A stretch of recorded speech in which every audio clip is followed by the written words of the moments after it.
오늘 말씀의 제목이 하나님을 보았다. 하나님을 본 야곱. 여러분, 하나님을 보고 싶으십니까? 제가 이전에 잠깐 간증을 드린 적이 있습니다. 머리를 하러 미용실에 갔는데 미용실 사장님이 아주 굉장히 활발한 분이세요. 이렇게 얼마나 말씀을 이제 하고 싶으셨는지. 근데 이제 궁금한 게 많으신 것 같아요. 그래서 자꾸 이제 물어보니까 대화를 하기 시작했는데, 목사님이냐고. 제가 말씀드렸죠. 다 맞췄다고요. 딱 보시더니 교회 다니시죠. 목사님이세요? 그래서 그분하고 이렇게 대화를 하다 보니까 이분이 과거에는 성당을 다니셨는데 지금은 좀 주춤하고 계시는 것 같아요. 그분이 이제 궁금한 게 있었는데 뭐냐면, 목사님, 진짜 하나님을 보셨어요? 이 질문이었어요. 진짜 하나님을 보았냐? 어떻게 보는 거냐? 자기도 이제 신앙생활을 했지만, 이제 지금은 멈춰 있는 상태라 어떻게 하면 하나님을 볼 수 있는 거냐? 이런 거에 대한 궁금증이 많으시더라고요.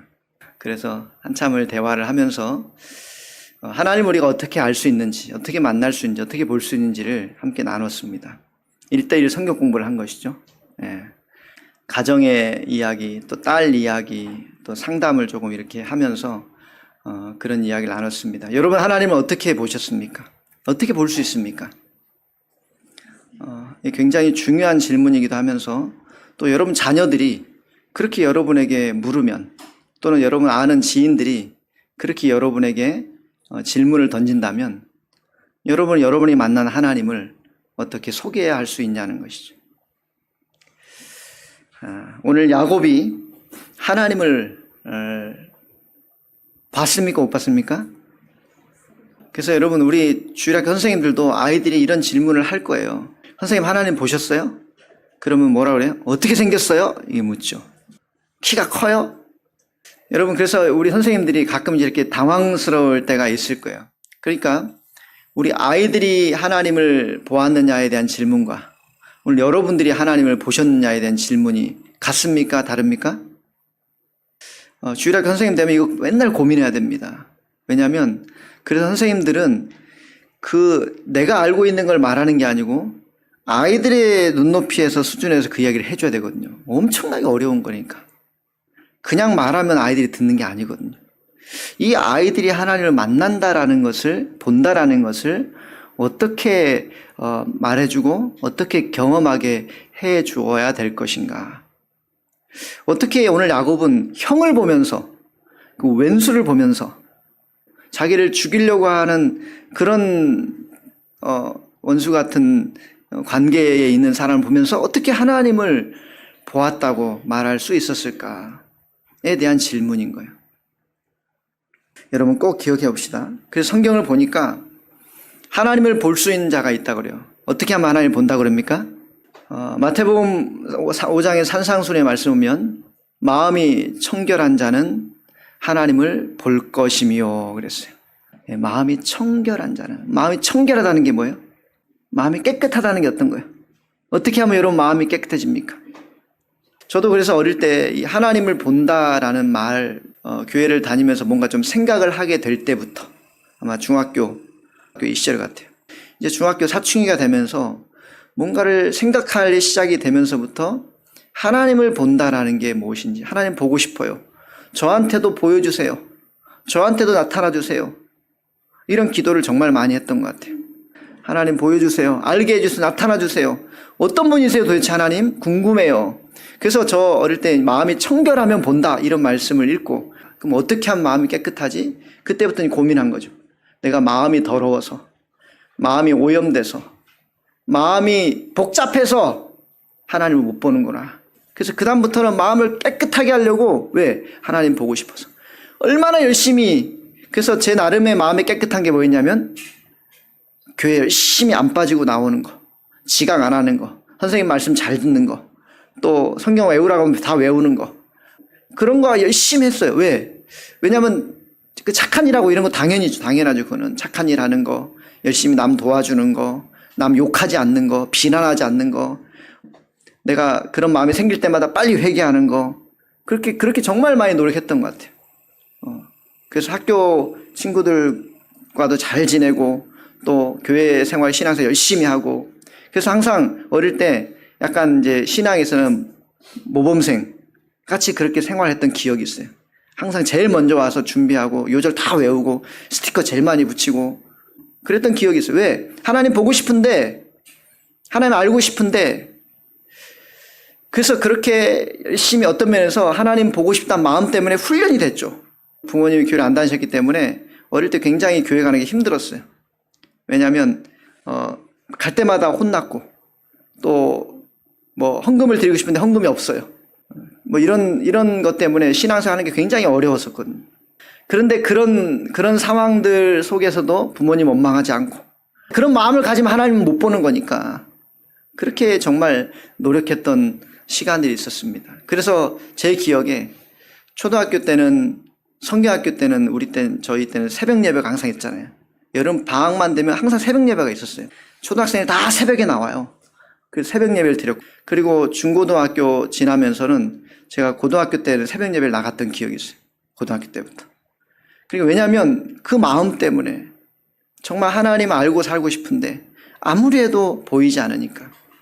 그런데 그 시간들이 제 인생의 삶에는 굉장히 중요한 시간이 됐어요. 뭔가를 고민하고 생각할 때 하나님 없이 고민하지 않은 적이 없는 거예요. 그러니까 무슨 고민을 하면 하나님 생각하면서 고민하는 거예요. 무슨 일이 생기면 하나님 생각하면서 일을 하는 거예요. 공부를 해도 하나님 생각하면서 공부를 하는 거예요. 왜요? 계속 그렇게 하나님 보고 싶고 만나고 싶어하는 마음 때문에 그 훈련이 돼서 계속 무슨 생각하고 어디를 가고 누굴 만나 어떤 일이 생겨도 이거 하나님이 좋아하실까? 하나님이 기뻐하실까? 하나님이 싫어하시면 어떡하지? 그 하나님이 나와 함께 하신다라는 게 뭔지 모르지만 어쨌든 그 마음이 늘 있었다는 거예요. 이거 이렇게 하면 하나님이 별로 안 좋아하실 것 같아. 그러면 그런 모임에 안 가기도 하고 그런 활동을 안 하기도 하고 그렇다고 내가 온전히 나는 이제 됐다 이렇게 준비될 때 마음이 있었을까요? 그게 없는 거예요. 이게 사실 제일 어려웠어요. 아무리 노력하고 열심히 신앙생활도 하고 하려고 하지만 항상 나는 이래서 하나님을 못 보는구나 이런 마음이 늘 있다는 거예요. 내 상태가 이래서 하나님을 내가 못 만나는구나 같은 마음이 항상 있었어요. 그러나 그 어릴 때 학생 때부터 그렇게 하나님이 계신다, 보신다, 함께 하신다 이 마음을 잊지 않고 살았기 때문에 내 삶에 항상 뭔가 동기부여가 그렇게 일어났어요. 내가 공부를 잘한다, 1등한다 이런 게 아니고요. 하나님의 사람인데 공부를 안 하면 사람들이 게으르다 그러고 올 거고 이상하게 볼 건데 그러면 내가 그런 사람 비춰주면 결국 하나님이 그렇게 욕먹는 건데 이런 마음이 있잖아요. 이 의식이 되는 거죠. 그래서 공부를 그렇게 썩 잘하지 못했어도 어쨌든 열심히 하려고 했던 것 같아요. 오늘 왜 제가 이 말씀을 드리냐면 야곱의 인생을 가만히 보니까 20년 동안 집에 있었고 세겜의 땅을 사서 정착하는 시간도 수년이 있었어요. 그러니까 약 한 30여 년의 시간 동안 살면서 야곱이 계속 상황이 달라지고 이제는 부자도 되고 뭐 자신의 어떤 가족도 많아지고 뭔가 사회 관계적인 것도 생겨서 세겜 사람들과의 정말 34장에 엄청난 일이 있었음에도 불구하고 그 사람들이 쉽게 함부로 그들을 쳐서 와서 죽이지 못했던 것 같은 이런 상황이 계속되는 이 30여 년의 시간 동안 유일하게 야곱에게 해결이 안 된 문제가 그거였거든요. 형과의 관계의 문제였어요. 형제인데 원수가 된 관계. 가장 가까이 있는 사람인데 가장 멀리 있는 관계. 이거는 아무리 해도 해결이 안 됐던 이 시간들을 야곱은 그 30여 년을 보낸 거예요. 평생을 보낸 것이죠. 그리고 또 여러분 우리가 가만히 보면 이 야곱이 그냥 평탄한 삶을 산 게 아니에요. 수많은 우여곡절을 겪고요. 자기도 사기를 치지만 또 사기도 많이 당하고요. 자기도 속이기도 했지만 또 속임도 많이 당합니다. 이 많은 사람들과 관계가 순탄치 않았어요. 그러나 그때마다 하나님이 나타나셔서 말씀해 주시고 들려주시고 알게 해주시고 그래서 그때마다 하나님이 간섭하시는가 함께 하시는가 어떤 터치점이 분명히 있었단 말이에요. 35장 이제 말씀 들어가서 보니까 어떻게 이제 결론이 맺어지냐면 이 야곱의 인생 30년의 시간들이 하나님이 그렇게 함께 하시고 간섭하시고 터치하시고 만나주시고 찾아오셔서 그렇게 다시 처음 만났던 베델, 그런 시간들 생각나게 하시고 또 야복 나루터에서 20년 만에 또 만났던 하나님, 이렇게 분명하고 뚜렷한 증거 같은 인생이 있었지만 결론을 알고 성경을 보니까 아니 야곱이 하나님 야곱을 그렇게 많이 찾아가시고 그렇게 알려주시고 깨닫게 해주시고 살펴주셨는데 그걸 모르고 얘는 계속 헤매네, 계속 자기 마음대로 하네, 약간 이런 느낌이 있단 말이에요. 근데 야곱의 입장에서는 제가 아까 고민한 그 문제 같았던 거예요. 저는 열심히 하나님을 생각하고 보고 싶어서 의지하고 살지만 제가 한 번도 하나님이 이제 하나님 봤다, 하나님 알았다 이렇게 느끼지 못하는 것처럼 야곱은 30년을 그렇게 살았어도 하나님이 그렇게 말씀에 나타나셨어도 그게 하나님이 나타나신 거라고 몰랐다 이 말이죠. 그게 함께 하신 거라고를 몰랐다 이 말이죠. 그러니까 야복강에서 씨름했던 것도 정말 하나님이 나를 찾아오셔서 내게 기회를 주시고 삶을 알게 하시려고 하셨다기보다 내가 이 형과의 문제 빨리 해결하고 싶어 이것 때문에 이 뭔가에 이 악착같이 하니까 하나님이 그때 도우시는구나. 즉 하나님은 뭐 했냐면 내 인생의 삶의 주관자요 권위자요 앞서서 이끄시는 분이 아니고 내가 필요할 때 상황마다 때마다 힘들어하면 한 번씩 나타나서 도와주시는 분 정도로만 계속 남아있었어요. 그러니까 하나님은 자신이 만나고 경험하고 보고 싶은 전부가 아니고 나 힘들 때 도와주세요, 나 어려울 때, 그렇게 이 야곱도 하나님을 30년 계속 그렇게 만났던 거죠. 오늘 35장에 오니까 분위기가 확 달라진 게 바로 그거예요. 뭐예요? 이제는 자기가 먼저 제사로 가겠다고 먼저 해요. 베델로. 지금까지 한 번도 자기가 먼저 하나님 내가 이렇게 할게요 한 적이 없어요. 다 하나님이 사인 주고 환경 통해 상황 통해 알게 해서 그렇게 수동적으로 움직였지, 지금 35장에 자기가 먼저 적극적으로 이제 베델로 가야 된다, 다 짐 싸, 그리고 너희들 붙이고 있는 귀걸이 장신구 의상을 다 떼버려, 다 불로 태우고 땅에 묻어버려요. 너 자신을 살펴서 몸을 깨끗하게 하고 옷을 다 갈아입어, 전부 다 온 집안에 속해 있는 모든 자들에게 다 이렇게 합니다. 이렇게 한 적이 있어요 야곱이? 이렇게 산 적이 있어요? 야곱이 결국 궁극적으로 자신의 30년 인생을 가만히 돌아봤는데 다 자기의 마음이 주도였지, 자기의 생각이 주도였지, 한 번도 하나님이 먼저 나를 라고 생각한 적이 없었다는 거예요. 여러분이 왜 하나님을 만나지 못하냐면요, 여전히 여러분 인생의 주인과 주도권을 여러분이 쥐고 계시기 때문에 그래요. 그래서 하나님이 계시고 함께 하시고 먼저 여러분 인생을 어디로 이끄시는지, 왜 거기로 이끄시고 이런 사건을 만나게 하시고 이런 사람을 경험하게 하시는지를 여러분의 생각과 주도를 가지고 계속 보셨으니까 힘들면 도와주세요만 하지, 그분이 나를 거기에 넣으셨다는 것을 인정하지 않는다 이 말이죠. 그러니 어떻게 하나님을 만나냐고요. 어떻게 하나님을 알 수가 있냐고.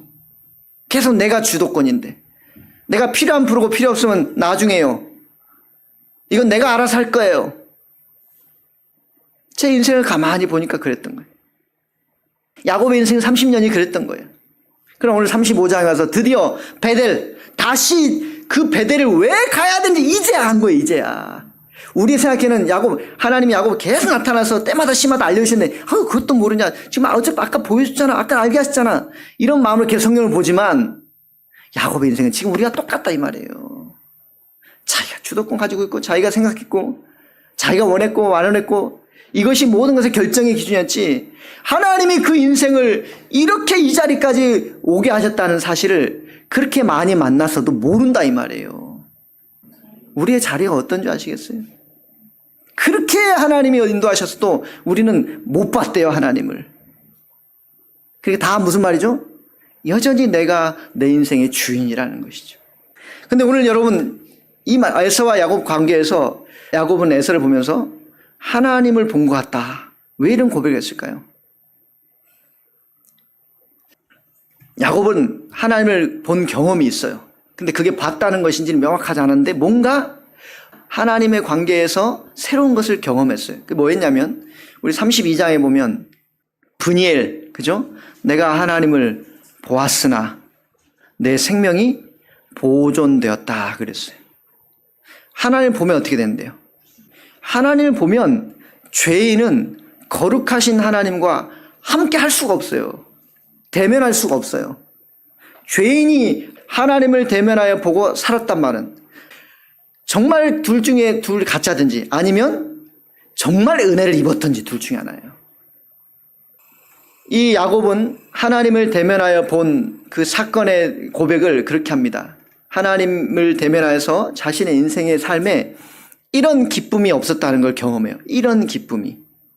이 기쁨이란 말, 에서를 볼 때 10절의 말씀 뭐라고 해요? 33장 10절에 내가 형님의 얼굴을 배운 즉 하나님의 얼굴을 본 것 같사오며 형님도 나를 기뻐하심이다. 그래서 기뻐하십니다. 형님도 나를 기뻐하십니다. 이 기뻐한단 말을 해요. 기뻐한단 말. 이 기뻐한단 말이 히브리 말로 라차라는 말, 라차. 이게 무슨 말이냐면 이것은 제사에 쓰이는 용어예요. 제사. 가인과 아벨도 제사를 드렸을 때 제사를 받으셨다는 증거가 뭐예요? 하나님의 불이 내려와 태우잖아요. 제물을 태우잖아요. 그 제물이 불사르지고 태워지면 뭐예요? 하나님이 받으셨다는 증거예요. 이 하나님이 받았다. 이 하나님의 이걸 연락했다. 수용됐다. 받아들여졌다. 이게 라차라고, 라차. 기쁨이에요. 기쁨. 여러분이 예배를 드리고 이 예배가 하나님이 연락하신 예배가 되면 여러분 안에 뭐가 있는 거예요? 세상이 줄 수 없는 한량없는 기쁨이 솟아오르는 거예요. 그냥 예배만 드렸는데 이 기쁨을 누구도 어떻게 만들어낼 수 없는 그 기쁨을 내가 안다 이 말이에요. 하나님이 연락하신 예배는 바로 그런 증거를 가지고 있어요. 야곱은 하나님과 제사하면서 예배하면서 이 기쁨이 무엇인가를 그 불안하고 그 걱정스럽고 염려가 되고 끊임없이 해결된 인생의 수많은 문제를 안고 사니까 항상 불안했던 게 야곱의 인생 30년이라고요. 그런데 그때마다 하나님이 자신을 받으심을, 연락됨을, 이 라차의 하나님을 경험한 적이 있다 이 말이에요. 그때가 순간순간이지만 28장의 베델 사건, 32장의 야풍 나누의 사건, 이게 뭐였어요? 이게 기쁨이었다 이 말이에요. 기쁨. 야곱의 인생의 기쁨. 나를 받으셨구나. 아, 나를 찾아오셨구나. 나를 만나주셨어요. 그 기쁨을 경험한 것이 라차예요. 근데 오늘 이 형님의 얼굴을 봤다라고 할 때 그 기쁨을 그 똑같은 용어를 야곱이 써요. 형님의 얼굴 볼 때 내가 뭐였다고요? 형님의 얼굴 속에 나를 수용하는, 나를 받아주는 그 모습이 담겨 있습니다. 어금맞겨 안았잖아요. 그죠? 서로 눈물을 흘리면서 끌어안고 막 울었어요. 그 상황에서 뭘 경험했다고요? 나를 용납하시고, 나를 용서하시고, 나를 품에 안으시고, 나의 모든 걸 기뻐 받으시는 하나님의 기쁨을 형님과의 관계 속에 만났다 이 말이에요. 이게 기쁨 라차, 하나님이 제사를 받았다는 뜻이라고요. 그러니까 여러분 오늘 야곱이 희한한 행동을 해요. 뭐 하냐면 형님한테 줄 예물 있었잖아요. 그거를 야곱아 됐다 이렇게 하는데 야곱이 계속 뭐라 그래요? 아니 형님 이거 받으셔야 돼요. 아니 꼭 받으셔야 돼요. 반드시 받으셔야만 됩니다. 이렇게 말해요. 마치 안 받으면 안 돼, 강요한 것처럼. 예물을 반드시 받아야 된다는 거예요. 왜 그랬을까요? 아니 됐다니까 안 받아도 괜찮아. 너 다 용납했어, 용서했어. 아니 형님 이거 받으셔야 됩니다. 그래서 강권했다 그랬어요. 11절 말씀에 이 예물을 받으소서 하고 그의 강권함에 받으니라 그랬어요. 강권함에 받으니라. 여러분 강권이란 말이 뭐예요? 예, 굉장히 강력한 용어예요. 우리가 복음서에서 잔치를 벌여놓고 임금이 신하들을 불러다가 다 초청했는데 다 거절하잖아요. 그랬더니 강권하여 데려다가 내 집을 채워라. 왜 야곱은 이렇게 강권해서 선물을 안 받아도 된다는데 왜 이걸 받으라고 했을까요? 아니 다 용서했다니까. 여러분 이게 야곱의 마음인 거예요. 어떤 마음? 하나님이 나를 받으심, 하나님이 나를 용납하심, 하나님이 나를 내 모습 자체로 품에 안으심과 같은 이 분명한 확증을 형과의 관계에서 나누고 싶은 거예요. 그걸 누리고 싶은 거예요. 여러분 제사를 드릴 때, 예물을 드릴 때 이게 불에 태워지고 온전히 받아들여져야 제물을 받으신 게 곧 누구를 받으신 거예요? 나를 받으신 거잖아요. 양이 드려졌고 양을 태워서 드렸을 때 하나님이 내 마음에 이 용납의 은혜를 입었단 말은 뭐예요? 내 죄가, 내 모든 것이 풀어지고 사해지고 연락됐다는 증거잖아요. 그러니 야곱의 마음에는 이 형과의 관계가, 이 모든 것이 단순히 인간과 인간의 불편함이 아니고요, 하나님이 나를 연락하시고 용납하신 것처럼 나도 형이 나를, 우리 모두가 하나님의 그 은혜 아래서 그렇게 하나가 되는 이 연락을, 이거를 반드시 경험하는, 하나님을 대면하여 보는 그 기쁨과 경험을 이렇게 확인하고 싶은 거예요. 이게 야곱이 강권해서 드리는 거예요. 됐어요, 형? 안 받아도 괜찮아요. 진짜 좀 후회 없죠? 이렇게 하는 게 아니고요. 이것이 자신의 인생의 삶에 하나님이 내가 하나님 만난 것처럼, 하나님 나를 용납하신 것처럼, 연락하신 것처럼 우리가 이제는 어떤 자가 되었는지가 된 분명한 확증이고 증거고 확신인 것이죠. 여러분, 브니엘 사건에서 하나님이 천사와 씨름해 가지고 천사가 야곱의 환도뼈를 부러뜨렸어요.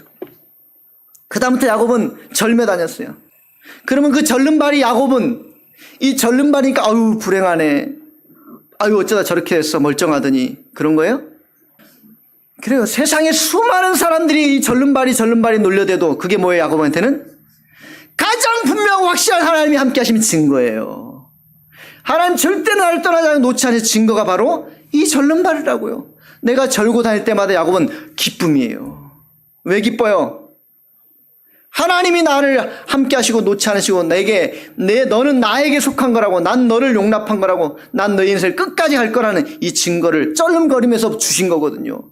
그러니까 절름거리는 것은 세상 사람들은, 알지 못한 자들은 비난할 수 있고 안타까워할 수 있고 그런 모습이지만 나에게는 가장 최고의 기쁨의 흔적인 거예요. 증거인 거예요. 할렐루야. 이 기쁨을 소유할 수 있기 바랍니다. 이게 하나님 만난 자의 기쁨이에요, 여러분. 멀쩡하고 지옥 가는 것보다 눈 빼고 천국 가라, 이 말이잖아요. 무슨 말입니까? 그게 비교할 수가 있는 말이냐, 이 말이에요.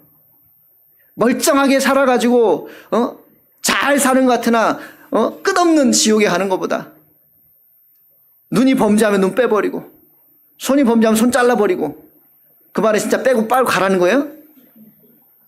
비교할 수 없는 영혼의 가치라, 이 말이에요. 하나님 나라를 가는 것은. 절름발이가 눈이 없어지고 다리가 없어지고 세상 모든 사람이 볼 때는 이상하게 보여도 이것은 세상 모든 것과 비교할 수 없는 최고의 은혜의 영광을 간직한 자라는 뜻이에요. 이 경험을 하는 것이 하나님을 보는 거예요, 여러분. 여러분 마음의 상태를 보세요. 똑바로 제대로 살고 싶으세요? 아니면 절름발이가 돼도 하나님의 영광의 흔적을 가지고 살고 싶으세요? 그 속에서 여러분 하나님 보는지 안 보는지 결정되는 거예요. 하나님은 그렇게 여러분의 모든 삶에서 계속해서 말씀하고 계세요. 한 번도 떠나지 않으시고. 근데 우리 인생을 가만히 보니까 어때요? 안 돼요, 하나님. 그것만 안 돼요. 다 자기가 주인이에요. 내가 하고 싶은 대로 해야 되고요. 내가 원하는 결말을 맺어야 되고요.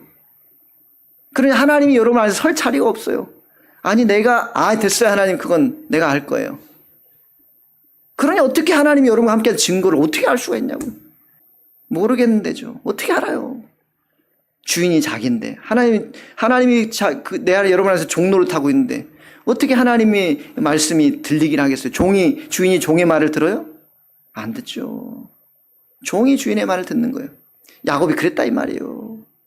근 이 30년의 시간 동안 자기가 다 주인 노릇했으니 하나님이 함께 계셨어도 그 하나님의 은혜라는 것을, 하나님이 붙들고 계신다는 걸 알 수가 없었어요.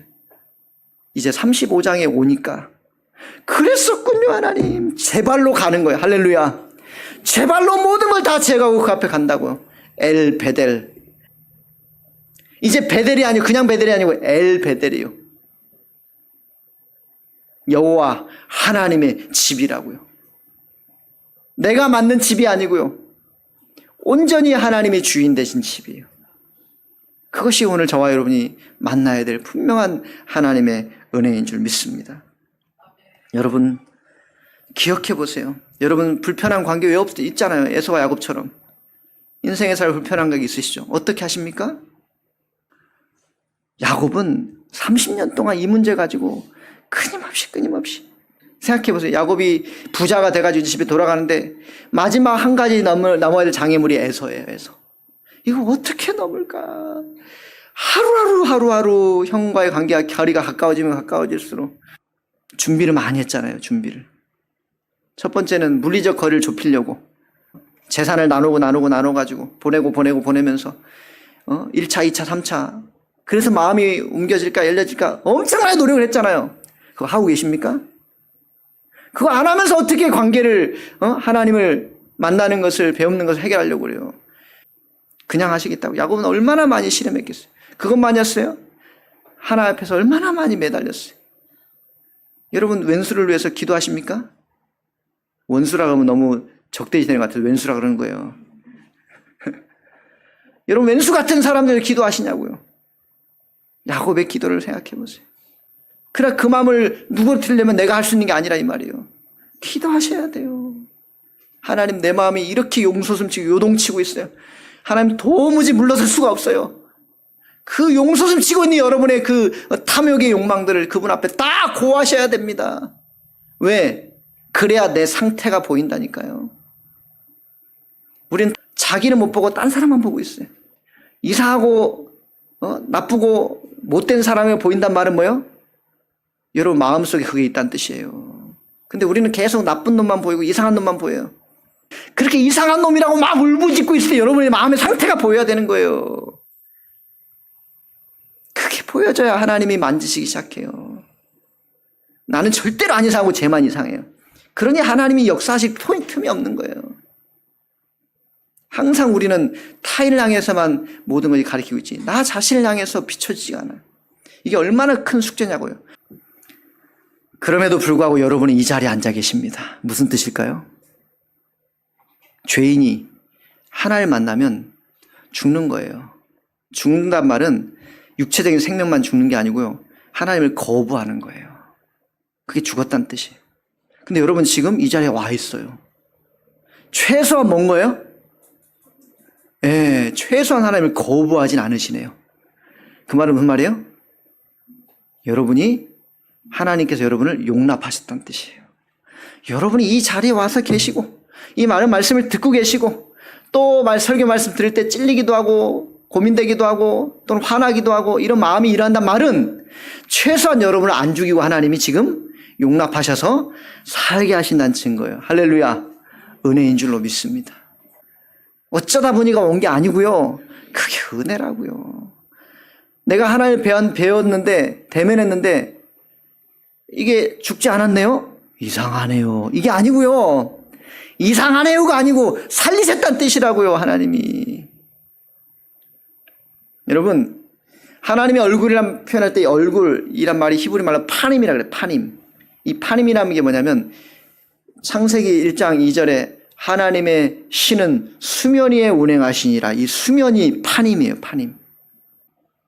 하나님의 증거가 모든 인생이 볼 수 있게 보인다 이 말이에요. 수면 위에 운행하신다는 말은 하나님이 배 타고 떠다니신다는 얘기예요. 하나님의 역사와 하나님의 형상의 흔적들이 이 모든 만물 속에 그대로 다 수면이란 표면이란 뜻이에요. 우리가 느낄 수 있는 경험할 수 있는 이런 뜻이라고요. 그게 파님이에요. 파님. 얼굴이란 뜻이에요. 이분이 말로 얼굴. 하나님의 얼굴을 하나님을 대면한단 말은 그 얼굴을 느낀단 말이에요. 감각한다는 뜻이라고요. 그게 오늘 성경이 말한 얼굴을 대면했다. 하나님 형님의 얼굴을 본 것 같다. 그 말 속에 담겨진 의미라고요. 그러니 여러분은 굉장한 은혜를 입은 자인 거예요. 여기에 살아있는 자체가 뭐라고 이곳에서? 하나님의 파님 얼굴을 대면하여 늘 있는 자인 거예요. 내가 죽지 않고 살아가고 있고 살아서 나를 만나는 게 뭔가를 알게 하신다고요. 그렇게 여러분을 붙들고 계신다는 뜻이에요. 그러니 여러분 이 엄청난 은혜를 받은 여러분이 내가 이렇게 이런 엄청난 은혜를 받았는데 이거를 그냥 이렇게 살 수가 있다고요? 그러니까 여러분 이런 엄청난 은혜를 받은 자는 하나님이 여러분을 기뻐 연락한 자들인데 어떻게 왼수를 향해서 나는 너를 용납 못한다 이렇게 할 수가 있냐고요. 여러분을 받으셨는데 그러니까 여전히 왼수를 향해서 그 마음이 든단 말은 뭐예요? 나도 아직 받았나? 주기도문 뭐라 했어요? 주기도문에 우리가 우리에게 죄 지은 자를 사하여 준 것 같이. 이 말은 뭐예요? 네가 용서하면 나도 너 용서한다 이런 말이에요? 아니에요. 그 조건을 삼아버리면 그럼 여러분이 원인자가 되잖아요. 또 너 용서하면 네가 네 친구 용서해주면 나도 너 용서해준다 이런 말이냐? 아니라고요. 여러분 마태복음 산상수훈에서 말씀하실 때 네가 성전에 나와 예물을 드리려다가 형제하고 불화한 것이 생각나거든. 예물을 두고 먼저 가서 형제하고 화해하고 풀고 다 해결하고 그리고 와서 예물을 드려라 그래요. 하나님이 무엇을 원하시냐고요. 여러분을 기뻐 받으세요. 그렇게 하면 받겠다는 조건을 제시하는 게 아니고요. 내가 기뻐하는 게 뭔 줄 알겠니? 이 말이에요. 마음이 청결한 하나님 볼 것이란 말은 내가 깨끗하면 본다. 조건이 여러분 조건이 되는 게 아니고요. 하나님을 본 자는 내 마음이 은혜를 입었다는 걸 알게 된다 이 말이에요. 이게 오늘 여러분의 자리라고요. 그러니까 내 자리는 모르고 자꾸 다른 것만 자꾸 생각하는 거예요. 자기가 어떤 자리에 와 있는지, 내가 어떤 은혜를 입었는지, 얼마나 놀라운 은혜 속에 내가 잠겨 있는지는 이게 안 보이니까 계속 딴 데서 은혜를 갖다 채워가려고. 이게 신자들의 가장 큰 오해 아니에요? 어디에서 여러분을 만족시켜요? 누가 여러분을 만족시킵니까? 누가 뭘 통해서 여러분의 삶에 만족할 수 있을 것 같아요? 30년 동안 야곱은 이거 깨달은 거예요. 이걸 깨달은 거예요. 아니, 여러분, 우리는 평생 동안 이걸 계속 깨달아가는 삶을 사는 거예요.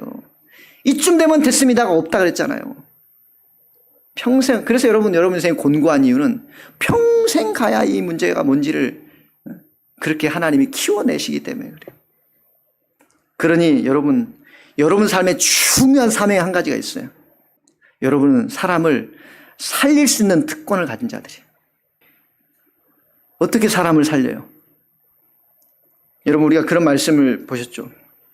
마태복음 18장에 보면 우리 인생의 관계 사람에게는 실족하게 하는 일이 없을 수가 없대요. 사람 관계가 그만큼 힘든 거예요. 실족하게 하는 일이 없을 수는 없지만 야곱과 에서 얼마나 서로의 실족했어요. 없을 수 없지만 그러나 실족하게 하는 자에게는 화가 있을 것이라고 했어요. 여러분 다 화를 받을 사람들이에요. 저도 마찬가지고. 그러면 성경은 이런 얘기를 왜 했을까요? 실족하게 하는 일이 없을 수가 없대요. 누구에게나 다 이익이 있어요. 누구에게나 다 나를 통해서 사람을 넘어지게 하고 절망하게 하고 이렇게 하는 일이 누구나 다 한단 말이에요. 그럼 어떻게 우리 큰일 났네 이거. 그래서 하나님이 보시겠다는 너 김권사 너 실족하게 했어? 너 박권사 김집사 너 실족하겠지? 너 이번에 한 방 너 이번에 한 대 이렇게 하나님이 보시고 처형하시겠다는 거예요? 그럼 이런 말씀을 왜 주신 거예요? 그럼 우리는 예외가 없다는 뜻이에요. 모든 인생은 자기의 노력과 자기의 의지를 가지고 화를 면할 사람이 한 사람도 없다는 뜻이에요. 그러니 은혜가 필요한 거예요. 그러면 여러분은 이제 이 상황을 알았어요. 내가 노력해서 되는 일이 아니라는 걸 알았어요. 그러니 우리가 할 수 있는 건 뭐예요? 없어요. 우리가 할 수 있는 건 없어요. 오직 그분의 은혜가 임해야만 돼요. 임해야만 돼요. 그래, 그분의 은혜가 임하도록 내가 할 수 있는 노력은 있어요. 그걸 한다고 보장되는 건 아니지만 그게 뭘까요? 여러분이 실족 안 당하면 되잖아요. 여러분이 실족 안 당하면 되잖아요. 그럼 그 사람 살리는 거라고요. 무슨 일 있어 내가 사람한테 실족 안 할 거예요. 그러면 그 사람 살리는 거라니까요. 무슨 일 있어서 사람으로 실족하지 마세요. 그 사람이 그런 일 몰랐어요? 의리 그런 거라니까요. 왜 사람한테 실족하세요? 그 사람한테 실족하면 실족 당한 사람, 시킨 사람 죽는 거예요. 여러분이 실족 안 하시면, 실족 안 받으시면, 실족 안 당하시면 그 사람 살리는 거라니까요. 그러니까 여러분은 그 은혜를, 그 삶을 사는 자예요. 내가 어떤 사람으로부터도 나는 절대로 그 사람 때문에 실족하지 않으리라. 이 다짐을 하시고 사시기 바랍니다. 어떤 문제가 있어도 어떤 상황이 발생되고 야곱과 에사처럼 죽일 듯이 달려들어도 내가 사람으로 실족하지 않으리라. 그게 그 사람 살리는 거라고요. 내가 어떻게 살리는 게 아니고 여러분이 실족하지 않으면 그 영혼 기회를 얻는 거예요. 할렐루야. 이 은혜가 우리의 삶에 놀랍게 역사했어요. 야곱 30년 동안 이 인생을 하나님이 깨닫게 하셨어요. 저와 여러분 인생 이렇게 하나님을 만나는 거라고요. 보는 거라고요. 경험하는 거라고요. 하나님이 영이세요. 눈으로 보는 게 아니에요. 눈으로 봤다 그러면 그 사람은 빨리 정신과 가봐야 돼. 그러나 안다고요. 모를 수가 없다고요. 그렇게 오늘도 저와 여러분을 부르셨고 여러분의 삶을 인도하신 줄 믿습니다. 옆에 사람을 보면서 내가 널 살렸다 해주세요.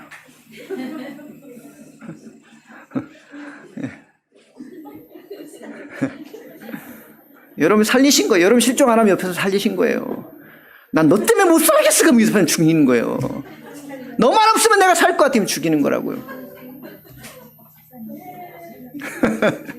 네. 할렐루야. 이 놀라운 은혜가 여러분 모든 가는 곳곳마다 하나님의 영광이 되고 선포가 되고 기쁨이 되기를, 하나님 연락하시는 여러분 삶의 증거가 되기를 예수님 이름으로 축원합니다.